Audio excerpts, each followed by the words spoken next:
What's up, everyone? Welcome to the NBA Pick and Pod. My name's Dawson Shine, and I'm here to talk about the Cleveland Cavaliers, the new 2016 NBA champions. They made history last night in one of the most incredible games I've ever witnessed. It might go down as the greatest game in NBA history. And let me tell you, it deserves that title. The Cavaliers went out there in OraCLE Arena in Game 7 of the NBA Finals and won 93-89, capping off the greatest comeback in NBA history. Now, that sounds like hyperbole, but holy shit, it was the greatest comeback in NBA history. They're the first team to ever complete a 3-1 comeback after being down, and they did it against the greatest regular season team of all time. This Warriors team was 73-9 in the regular season, topping even the 96 Bulls 72-10 season. And on top of that, this Warriors team already came back from a 3-1 deficit last series against the Oklahoma City Thunder. So this team was already capable of coming back from huge deficits because of how great they are.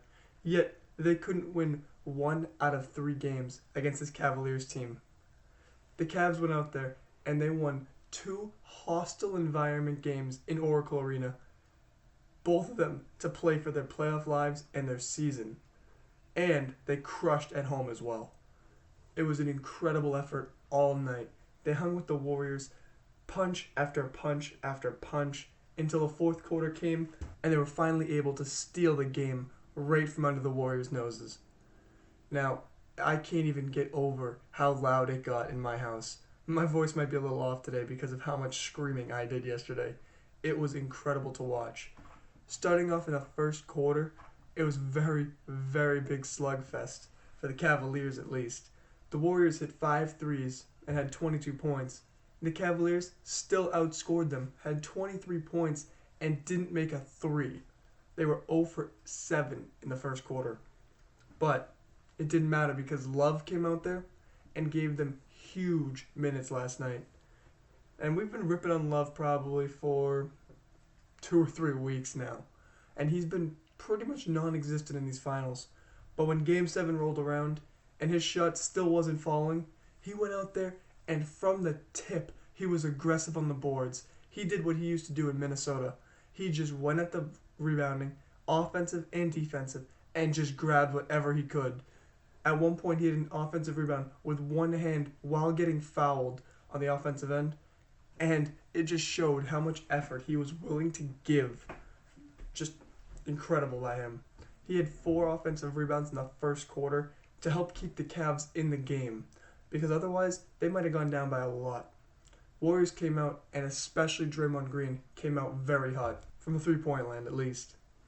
But with great Cavaliers defense recovering, and only allowing a couple of mishaps that we've seen all series on the pick and rolls where they get lost a little bit, and someone gets left wide open, they were able to recover and actually fight back. And then in the second quarter, the Warriors took a lot of control in this game, building up to a 7-point lead at halftime on the back of Draymond Green, who had 23 points in the first half. He dropped 5 out of 5 threes in 2 quarters of action.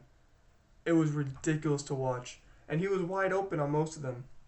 The main problem being the Cavs' game plan was to double on the pick and roll, which left Draymond Green wide open from 3. And the Cavs, when they tried to close out, never put their hands up. Oh man, it was frustrating to watch as a basketball fan, but it was incredible by Draymond Green. 5 for 5 to start the game. 23 points in the first half is ridiculous. And they built that lead up to 7 at halftime, which made a lot of Cavs fans very nervous. And it made some commentators, specifically Jalen Rose, say this game was over if the Warriors came out there in the third quarter and built it to even 8 or 9 points. Now, Jalen Rose, I think you're wrong, because the Cavaliers went out there, they were down by 8 points at one point in the third quarter, and yet they won the championship, because you can't count a team out when they've already come back from a 3-1 deficit. Never mind coming back from 8 points. They can do it, and they did it. In this defensive slugfest of a game, they did it by outscoring the Warriors 33-27 in the third quarter on the backs of Kyrie Irving, who was incredible last night. He had some trouble with shooting percentages, but so did everyone. It's Game 7. Both teams shot almost under 40%, with the Cavs shooting 40.2% and the Warriors shooting 38.6%. But Kyrie made a bunch of big shots in the third quarter, and LeBron had some nice buckets as well to help keep them in the game.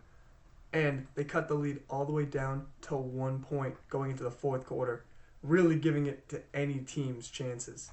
It could have gone either way in the fourth quarter, and it was a very, very low-scoring fourth quarter. Teams combined for 31 points. Cleveland scored 18. The Golden State Warriors scored 13. Now, listen to that one more time. The Golden State Warriors scored 13 points at home in the fourth quarter of Game 7. How did that happen? How the hell did they score 13 points in the fourth quarter of a Game 7? Well, they did it because Steph Curry was not deserving of that MVP. The real MVP?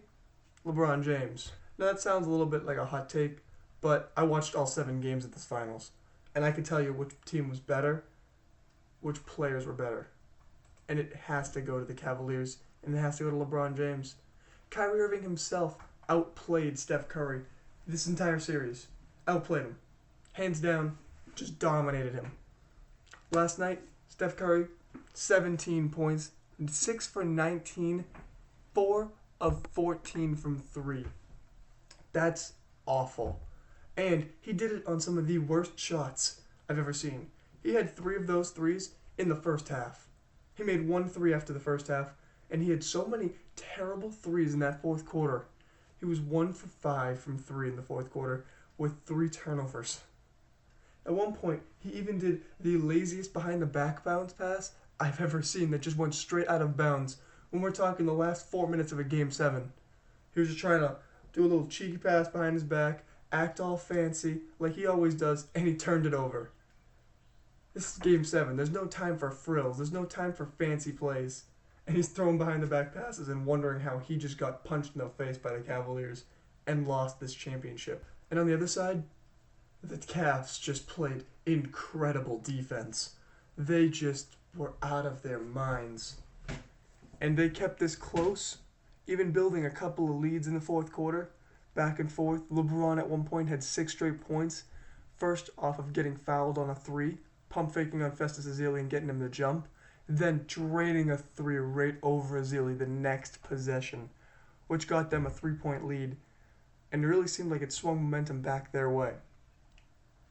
Then the game got tied up at 89 with 4 minutes to go. Now everyone's sitting there thinking, oh my god, it's 89-89. Cavs ball, this is going to get heated in the last 4 minutes. We're going to see so much back and forth action. The two teams didn't score for the next 3 minutes combined. The Warriors never scored again. For the final 4 minutes of Game 7, the Warriors could not get a single point.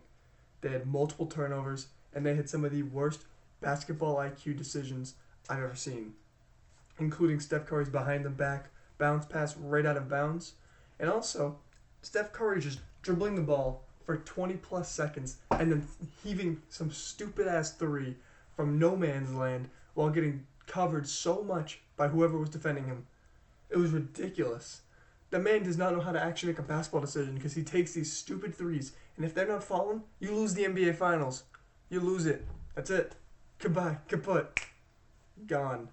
But instead, he kept heaving them. Kept on shooting. And I'm sorry, there's no time for shooting that kind of shot. You need to drive by someone. That's actually a basketball move still. I don't know if the Warriors know this. I don't know if Steph Curry knows this. But the 3 is not the only shot in basketball. And sometimes if it's not falling, it might be a good idea to go to the hoop. But they didn't. They lost. He shot under 31%. And man, was I hyped to watch it, because I was getting a little sick of his antics. And I just loved the Cavaliers storyline of a 3-1 comeback to end this massive drought in a city that hasn't seen a championship before this one since 1964. And so you were worried because, like everyone else in this entire country, you could feel the Cleveland fans getting nervous because you know how close they can come, like they did back in 1997 with the Cleveland Indians, when they only needed one more out to win the World Series, and they choked and they lost. But in this game, you could feel it. 89-89, there's a minute left. You see the Cavs got the ball out of a timeout, and everyone is waiting for them to choke it away. And you know what happens? Kyrie Irving takes a step back, fade away three over Steph Curry to break the tie and take the lead. I can't even speak about how incredibly mind-boggling this shot was. It's going down in NBA history. It changes the course of careers. That legitimized everything Kyrie Irving has stood for the past 3 or 4 years. All of his shoe deals, all of his food commercials, his Nike ads, his Uncle Drew commercials, Pepsi, everything has been legitimized because of that shot. That shot to win a championship over the reigning MVP 2 years in a row, to crush a 73-9 team and complete the greatest comeback in NBA history. That shot, you're going to watch it, and it's going to be on every TV station because it deserves to be. I just cannot speak about how clutch and important that shot is going to be in the future. That won them a championship in Cleveland, which they haven't tasted in so long that they deserve to finally have. And it was so amazing to watch. I was screaming and cheering after he shot that.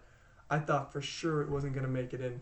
They struggled from three all night. They shot 6 for 25, but that 1-3 was all that they needed. And then the next possession, after this huge momentum-shifting three take control of the series and the game, Steph Curry gets bodied by Kevin Love. He gets D'd up so hard, so close. One of the best defensive possessions I've ever seen on a player like Steph Curry. Love is just draped over him without fouling him, mind you. This is perfect defense on the three-point shooter.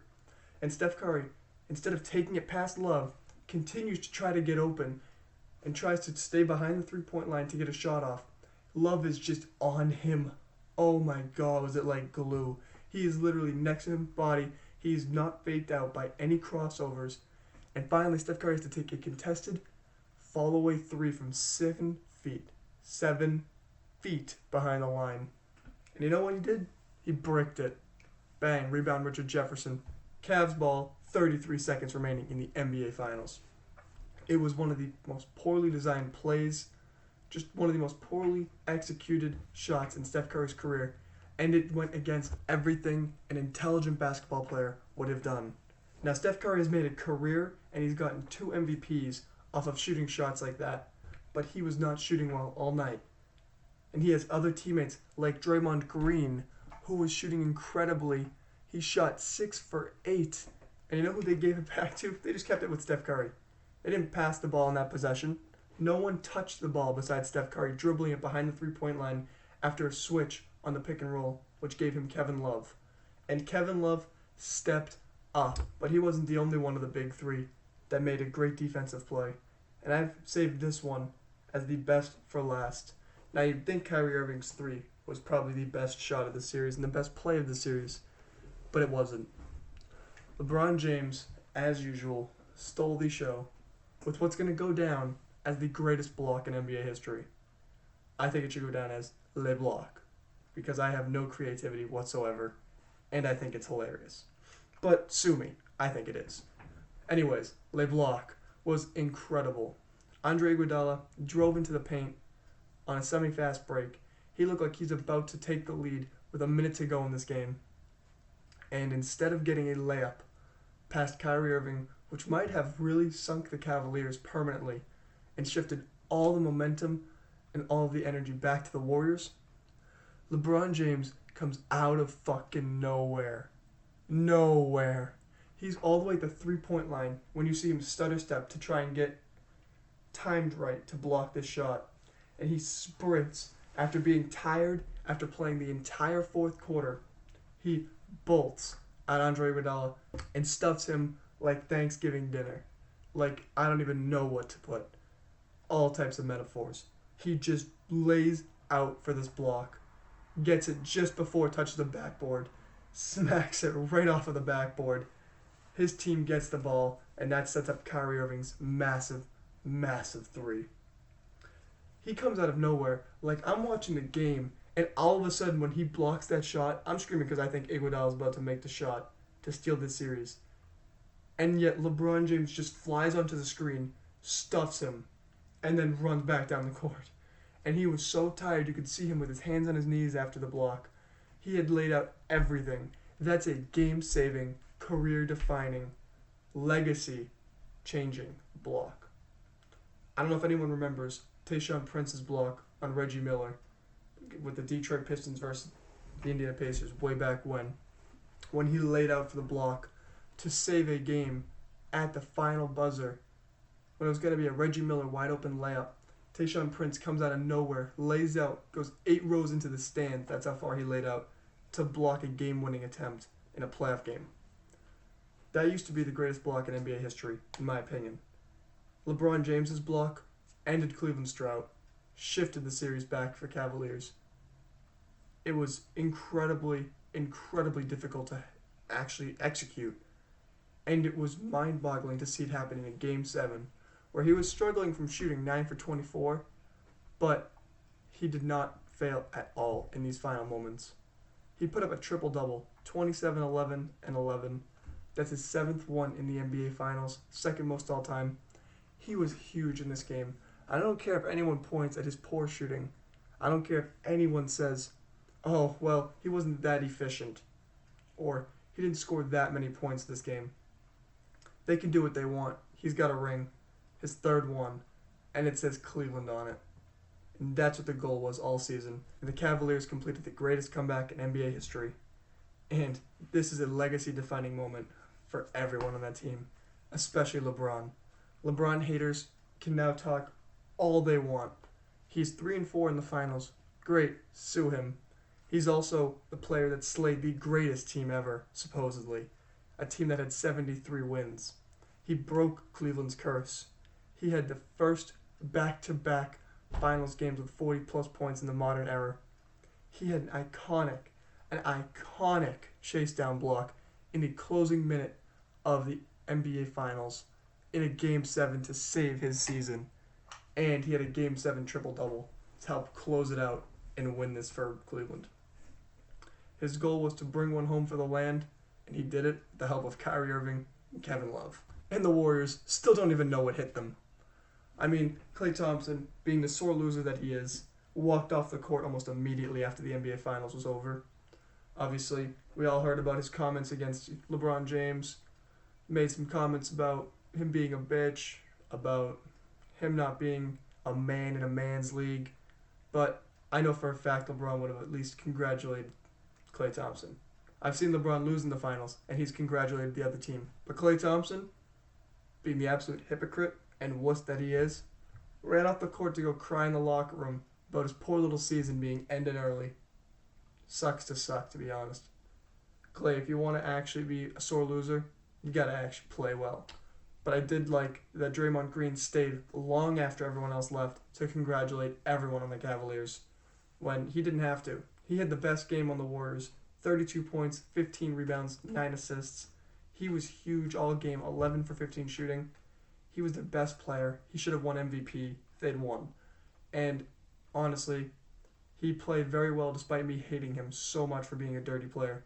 And he earned a lot of respect for staying behind and congratulating everyone. Yet, the players who played like absolute crap, like Klay Thompson, couldn't stay behind to even give LeBron James some dap. I think that just shows who the real sore loser is. And honestly, the Warriors didn't deserve this championship. Cavaliers did. They fought for it. They showed the effort. They executed when they needed to execute. And that's all that matters. It's over.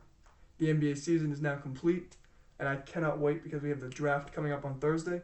I'm going to do a new draft video right before Thursday night, but that'll be in a few days. I think I want to bask in this championship because it was incredible to watch, and I hope you all enjoyed the season. Thanks for listening and sticking with us. Hope you enjoyed this podcast. If you have any comments about last night's championship, make sure to leave it below. Also, like and subscribe if you did enjoy, and I'll catch you guys later. Have a great day.